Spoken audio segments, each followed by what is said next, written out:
कोंबडं झाकल्याने सूर्य उगवायचा राहत नाही, ही मराठीतली म्हण, प्रचलित म्हण, ही सर्वांना माहिती आहे. त्या आधारावरती आजचा व्हिडिओ मी करणार आहे. विषय काय आहे, पिंपरी चिंचवड शहरातल्या राजकारणाचा विचार केला आणि येत्या होऊ घातलेल्या निवडणुकांचा विचार केला तर कोणता पक्ष कशा पद्धतीने पावलं टाकतोय, कशी व्यूहरचना करतोय, त्यातला हा विषय आहे. पिंपरी चिंचवड शहराचा विकास आराखडा, या विकास आराखड्यावरती त्याच्या हरकती, सूचना वगैरे सगळं काही आलं, परंतु अद्यापपर्यंत त्याच्यावरती सुनावणी काय व्हायला तयार नाही ना. आता ती होण्याची शक्यता कमी आहे, कारण जर निवडणुका आल्यात, आचारसंहिता लागणार, आचारसंहिता काळामध्ये हे होणार नाही, म्हणजे ते आणखीन पुढचे 4-6 महिने काय होत नाही. नवीन ज्यावेळेस बॉडी येईल, जनरल बॉडी, त्यावेळेस नगरसेवक ते ठरवतील आणि त्यांच्याप्रमाणे पुढची सुनावणी, म्हणजे ते वर्ष 6 महिने काय पुढे जाईल ते आणखीन ढकलले. या संदर्भातली फार सुंदर बातमी आज दैनिक पुढारीने दिलेली आहे. डीपीचा फैसला नगरसेवकाच्या हाती, मिलिंद कांबळे यांनी ती बातमी दिली. त्या बातमीच्या आधारावरतीच मी बोलणार आहे. त्याच्या मागचं राजकारण काय, बातमीची फोड करून सांगणं हे माझं काम आहे. पत्रकार म्हणून त्याचं विश्लेषण करणं, बातमी मागची बातमी ज्याला म्हणतात ते विश्लेषण करणं, त्यासाठी हा आजचा व्हिडिओ आहे. नमस्कार, मी अविनाश चेलेकर, पीसीबी टुडेमध्ये आपलं स्वागत आहे. पीसीबीमध्ये आता मी तुम्हाला डीपी प्लॅनचा जो फैसला नगरसेवकाच्या हाती जाणार आहे, म्हणजे पुढची येणारी नगरसेवक आहे त्यांच्या हाती जाणार आहे, परंतु त्याच्या मागचं खरं कारण काय. मित्रो, या महापालिकेच्या ज्या काही निवडणुका होणार आहेत आता, या निवडणुकामध्ये 2017 ते 22 पर्यंत भाजपची राजवट आणि 17 पासून 2022 पासून पुढे आतापर्यंत जी प्रशासकीय राजवट 3.5-4 वर्ष होतील, याच्यामध्ये झालेला भ्रष्टाचार, गैरकारभार हे अनेक मुद्दे प्रचारात येणार आहेत. हे मुद्दे प्रशासकीय राजवटीमधले चर्चेला आले, त्याच्यामध्ये भरपूर वर्तमानपत्रांनी त्याच्यावरती मंथन केलं, प्रशासनाला धारेवरती धरलं. प्रचारामध्ये हाच मुद्दा येणार आहे हे लक्षात आल्यावरती महापालिका आयुक्तांची ताबडतोब बदली नाशिकला केली. नाशिकला कुंभमेळा आयुक्त म्हणून त्यांची बदली केली. त्याच्यामुळे तेव्हापासून ती प्रशासकीय राजवटीमधला भ्रष्टाचार हा विषयच वर्तमानपत्रातला गायब झाला.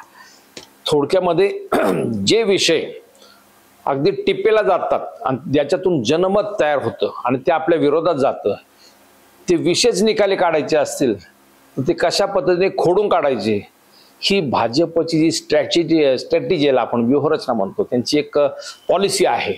त्यातला हा नमुना म्हणजे महापालिका आयुक्तांची बदली. त्याच्या पुढचा एक फार महत्त्वाचा विषय असा होता, या शहराच्या पुढच्या 25 वर्षाचा विचार करून जो काही विकास आराखडा, ज्याला डेव्हलपमेंट प्लॅन म्हणतात, तो तयार केला.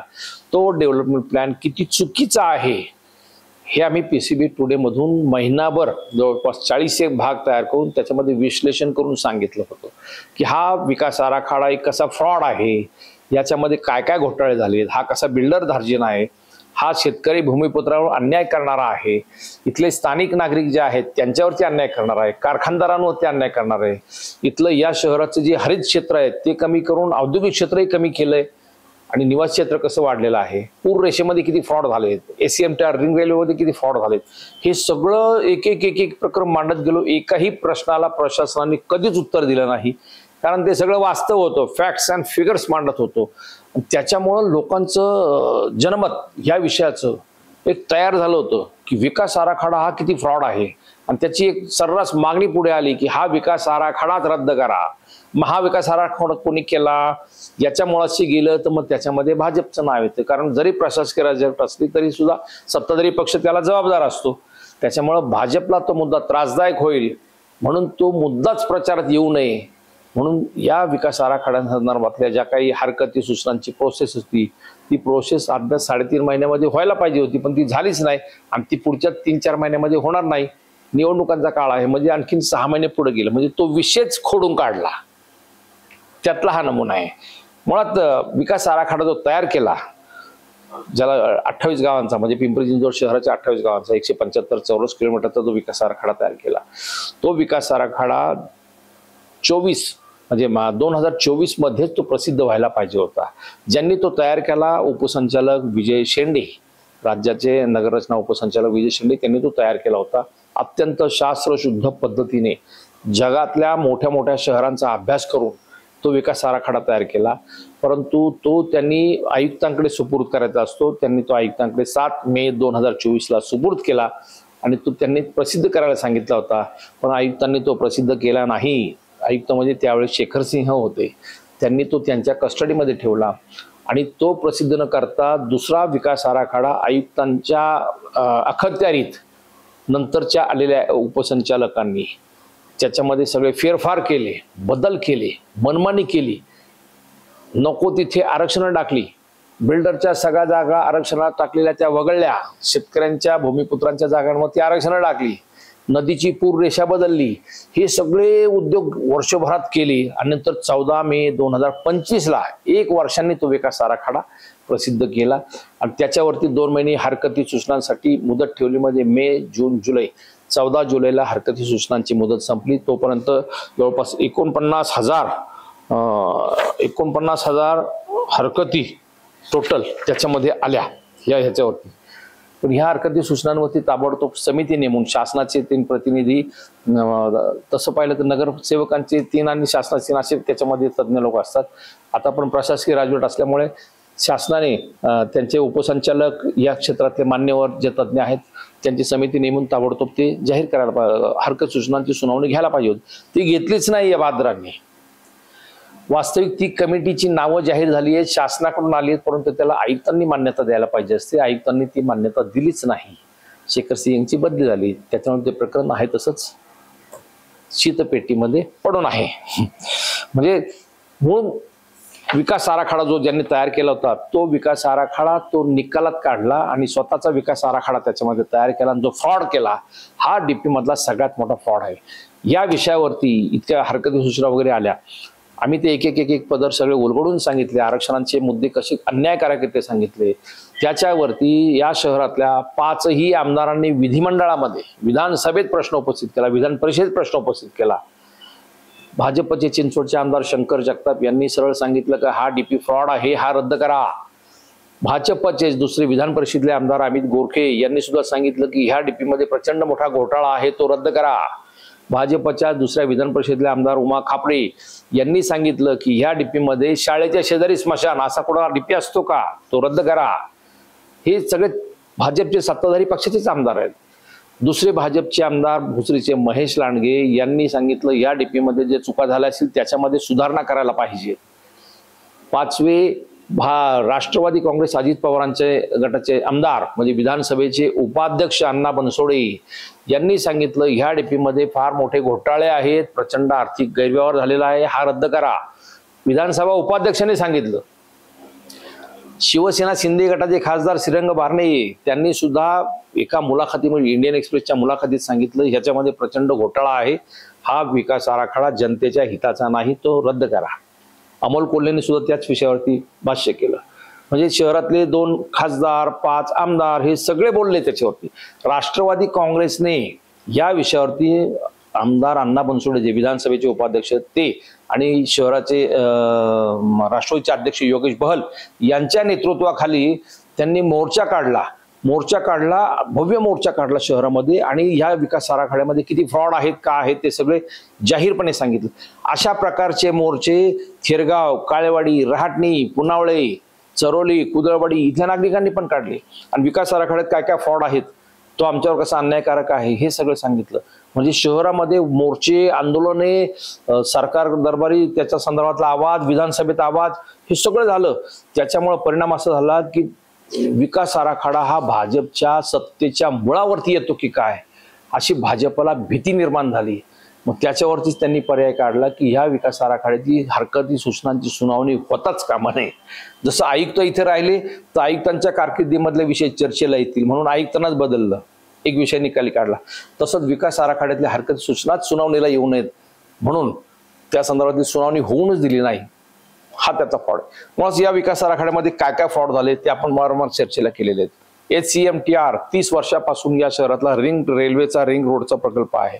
या प्रकल्पामध्ये जो आराखडा विजय शेंडे यांनी तयार केला होता त्याच्यामध्ये लोकांच्या घरावरून टाकलेलं आरक्षण रद्द करून त्यांनी स्पाईन रोडवरती टाकलं होतं. पण ह्या बहादरांनी आयुक्तांनी पुन्हा ते आरक्षण लोकांच्या घरावरून टाकलं. जवळपास 3-1 हजार लोकांची घरं त्याच्यामध्ये बाधित होत होतात.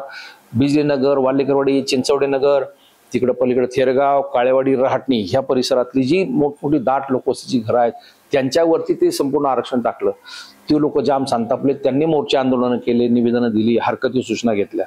दुसरं, या शहरातल्या नद्यांची पूररेषा, मुळा, पवना, इंद्रायणी या नद्यांच्या पूररेषेमध्ये या विकास आराखड्यात सगळ्यात मोठा घोटाळा झाला. जवळपास त्यांनी पूररेषा जी पाटबंधारे खात्याने अधिकृतपणे जी तयार केलेली आहे शास्त्रशुद्ध पद्धतीने, ती न घेता स्वतःच्या मनाने पूररेषा त्याच्यामध्ये आखली. का तर म्हणे पाटबंधारे खात्याचे नकाशेच आम्हाला उपलब्ध झाले नाही, ही मनमानी केली. ह्या पूररेषेमधून बिल्डरच्या जमिनी जवळपास 500 एकर जमीन बाजूला काढली, ज्याची आजच्या बाजारभावाने किंमत आहे 5,000 कोटी रुपये. म्हणजे पूररेषेचा हा एक फ्रॉड आहे. याच्याशिवाय कुदळवाडीमध्ये 175 एकरावरती कन्व्हेन्शन सेंटरचं आरक्षण टाकलं. कुदळवाडी, जाधववाडी या परिसरामध्ये ते आरक्षण टाकल्यामुळे तिथले लोक घाबरले, त्यांनी सुद्धा मोर्चे आंदोलन केले, हरकती घेतल्या मोठ्या प्रमाणावरती. कारण आजूबाजूला मोशीमध्ये कन्व्हेन्शन सेंटर आहे, भोसरी डिस्ट्रिक्ट सेंटर प्राधिकरणाचं तिथे 100 एकर तिथे कन्व्हेन्शन सेंटर आहे. इंटरनॅशनल एक्झिबिशन सेंटर देशातलं सर्वात मोठं 250 एकराचं तिथं कन्व्हेन्शन सेंटर आहे. म्हणजे चौथं कन्व्हेन्शन सेंटर कशाला, हा प्रश्न आहे. त्याच्यावर काही प्रशासन उत्तर देऊ शकलं नाही. म्हणजे हे जे मोठमोठे विषय आहेत या विषयावरती प्रशासन निरुत्तर झालं. सगळ्यात कहर म्हणजे कसा, देहू आळंदी रस्त्यावरती आपले अयोध्येच्या राम मंदिराचे जे मुख्य कोषाध्यक्ष आहेत गोविंद गिरी स्वामी, त्यांच्या मठा शेजारी कत्तलखान्याचं आरक्षण टाकलं. किती मोठा जोग. त्याच्यावरती सगळी संत मंडळी उसळून आली, वारकरी सगळे संप्रदाय रस्त्यावरती आला. शेवटी तो आराखडा, तो कत्तलखाना रद्द केला जाईल असं मुख्यमंत्र्यांना आश्वासन द्यावं लागलं. विकास आराखड्यातले हे सगळे प्रताप सांगतो मी तुम्हाला. याशिवाय डॉक्टर बाबासाहेब आंबेडकरांचं जे स्मारक आहे पिंपरी चिंचवड मधलं, अत्यंत देखणं स्मारक आहे, त्याच्या शेजारीच रमाईंचं एक स्मारक तयार करायचं होतं. तर त्या जागेवरती ह्या डीपी मध्ये पोलीस स्टेशनचं आरक्षण टाकलं. म्हणजे तमाम दलित बांधव ह्या विषयावरती संतापले होते, त्यांनी मोर्चा आंदोलन सुरू केली होती. इकडे वारकरी संतापले, त्यांनी मोर्चा आंदोलन सुरू केली होती. सांगवीमध्ये तर एक गंमतीशीर भाग, सांगवीमध्ये 1 किलोमीटरच्या अंतरामध्ये 3 कब्रस्तानं. आमदार उमाताई खापरे यांनी विधान परिषद दाखवून दिलं की चिंचवडला शाळे शेजारी दफनभूमीचं आरक्षण. म्हणजे इतकं इंटरेस्टिंग. म्हणजे लोक चिडले. त्याचे कारण काय, ह्या विकास आराखड्यामध्ये घोटाळे. या विकास आराखड्यामध्ये वडमुखवाडी, चरोली त्या परिसरामध्ये तिथे एका टेकडी आहे. त्या टेकड्यांवरती, टेकडी म्हटल्यावरती ग्रीन झोन येतो, परंतु त्या ग्रीन झोनचा येलो झोन करायचा. ती एका राजकारण्याची विकत घेतलेली जमीन आहे. त्या टेकडीवरती घरं नसताना तिथं नकाशामध्ये घरं दाखवली, प्रत्यक्षात तिथे एकही घर नसताना घरं दाखवली. ती सगळी टेकडी येलो झोन मध्ये कन्वर्ट केली, ग्रीनचा येलो झोन कन्वर्ट केला. कोणासाठी, भाजपच्या एका राजकारण्यासाठी. ते लोकांच्या लक्षात आलं. चरोली परिसरातल्या लोकांना लक्षात आलं की राव, इथे एकाही बिल्डरची जमीन आरक्षणात आली नाही, आपल्या जमिनी आरक्षणात आलेल्या आहेत. त्यांनी उठाव सुरू केला. त्याशिवाय भोसरीचा रेड झोन हा फार कळीचा मुद्दा आहे. रेड झोनच्या बाबतीमध्ये तळवडे परिसरात, तळवडे रुपीनगरचा जो रेड झोन आहे, त्या रेड झोन मध्ये संपूर्ण येलो झोन दाखवला. तो तिथं बांधकामाला बिलकुल परवानगी नाही, पण येलो झोन दाखवला आणि तिथे 45 आरक्षण टाकली. आणि भोसरी साईडचा जो रेड झोन आहे, देहूरत आपला दिघी रेड झोन म्हणतो, तो संपूर्ण रेड झोन ग्रीन झोन मध्ये कन्वर्ट केला. एकही आरक्षण तिथे नाही. लोकांना प्रश्न पडला, हा काय प्रकार आहे, तिकडचा रेड झोन येलो, इकडचा रेड झोन ग्रीन. त्याच्यामुळं हे सगळे फ्रॉड लोकांच्या लक्षात आले, लोक संतापले. पुनावळ्याचा कचरा डेपोचं जे आरक्षण होतं ते रद्द केलं, पण त्या ठिकाणी ऑक्सिजन पार्क व्हावं अशी लोकांची, तिथल्या परिसरातील नागरिकांची मागणी होती. ह्या बहादरांनी तिथं कोणा बिल्डरला हाताशी धरलं आणि मोठं व्यापार संकुल तिथं आरक्षणात टाकलं. अशा प्रकारे डीपी प्लॅन हा सगळ्यात मोठा फ्रॉड हा भाजपच्या अंगलट येणार हे लक्षात आल्यावरती भाजपने तो सर्वे घेतला आणि हे प्रकरण आपल्या अंगलट येणार. या शहरातला कामगार, या शहरातले सर्वसामान्य चाळकरी, मध्यमवर्गीय, शेतकरी, भूमिपुत्र, वारकरी, हे नंतर रमाईंच्या स्मारकाचं पोलीस स्टेशनमुळे ते संपूर्ण दलित समाज, हे सगळं घटक नाराज होत पाहिले या डीपीमुळे. म्हणून त्यांनी काय केलं, त्या डीपी आरक्षणावरती ज्या 50,000 हरकती सूचना आल्यात ना, त्या तशाच फायली बंद करून तशाच ठेवल्या. ते सुनावणी होते की नाही, कारण ते जर ओपन झालं, सुनावणी सुरू झाली आणि त्या संदर्भातल्या बातम्या आल्या तर भाजपच्या ते मुळावर येऊ शकतं, भाजपची सत्ता इथली जाऊ शकते. म्हणून भाजपने त्याच्यावर हरकती सूचना हा विषयच घेऊन टाकला. मित्रो, हा विषय आम्ही सविस्तर मांडलेला आहे. तुम्हाला काय वाटतं, तुम्ही या विषयावरती बोला. धन्यवाद.